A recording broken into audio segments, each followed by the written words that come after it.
Ever notice how the people who take a bullet for you somehow become the easiest to forget? Funny how that works. You're living the dream now, right? Got the spouse, got the kids, got the mortgage that makes your stomach flip every month. You've made it, whatever that means. But here's the thing. Nobody puts on the motivational Instagram posts. Success has a price tag. And sometimes it's paid in visits you never make and calls you never return. Let's rewind for a second. Picture a woman clocking out of her shift, feet aching, back screaming, driving straight to McDonald's because her kid mentioned chicken nuggets once 3 days ago. That was your reality. She didn't just show up, she showed up tired, showed up broke, showed up every single. Those weekend trips to Burger King weren't just about the food. They were about her squeezing joy out of a paycheck that barely covered the rent.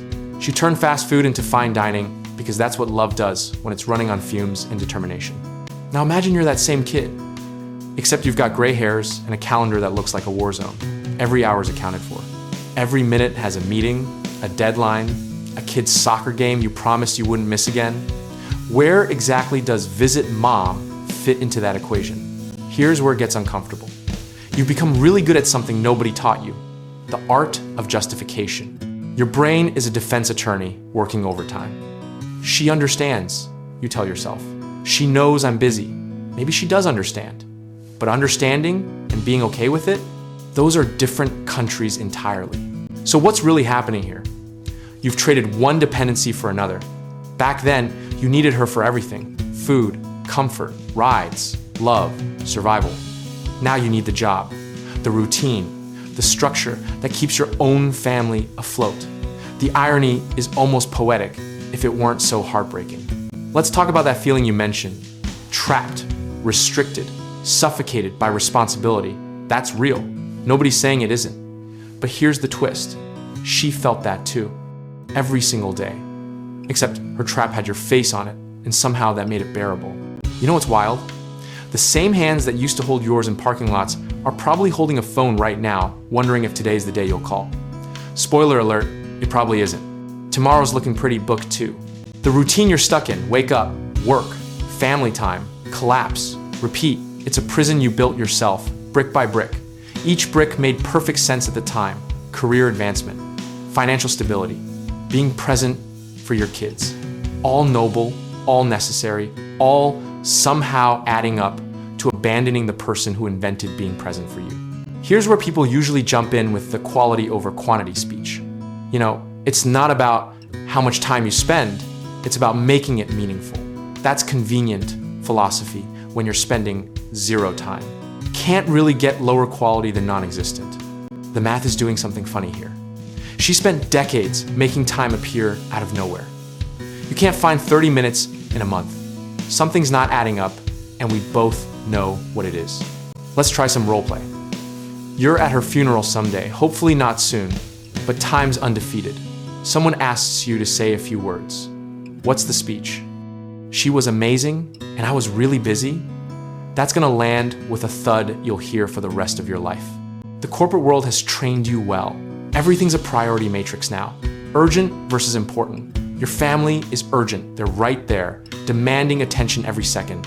Mom is important. See the problem? Important loses to urgent every single time, unless you actively fight it. You wanna know the real kicker? Your kids are watching. They're learning the exact blueprint for how to treat you when you're old and your back hurts and you're wondering why nobody visits. Generational patterns are funny that way. They repeat whether you want them to or not. There's this thing that happens when you're drowning in responsibility. Everything starts feeling equal. Work crisis equals family dinner equals mom's birthday. They all blur into this overwhelming mass of obligations, but they're not equal. One of these things has an expiration date that's approaching faster than you think. The adaptation is already happening, by the way. She's learning to expect less, to hope smaller, to measure love in the gap between phone calls instead of the presence of actual visits. Humans are incredible at adjusting their expectations downward to avoid constant disappointment.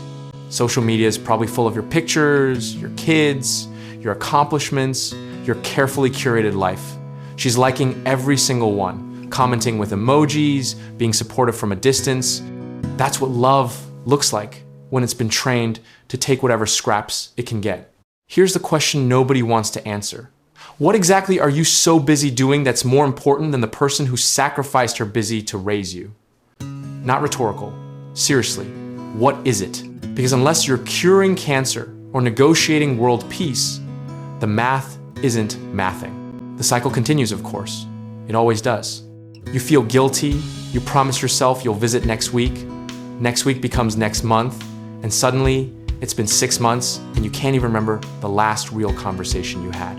The system perpetuates itself beautifully. Maybe the real trap isn't your schedule. Maybe it's the story you keep telling yourself about your schedule. Maybe you've got more control than you're admitting. Maybe I don't have time is just a more socially acceptable version of I haven't made it a priority. The restaurant visits have flipped now. She's not taking you to McDonald's anymore. You're not taking her anywhere. The roles reversed, but somehow the second act never started. Here's your striking reality. Every day you don't visit is a day you don't get back. Every call you don't make is a conversation that never happens. The busyness you're drowning in will still be there next week, next month, next year. She might not be. That's the truth behind the calendar full of commitments and the heart full of guilt. You already know what needs to change. The question is whether you'll change it before the opportunity expires. Time's ticking. Your move.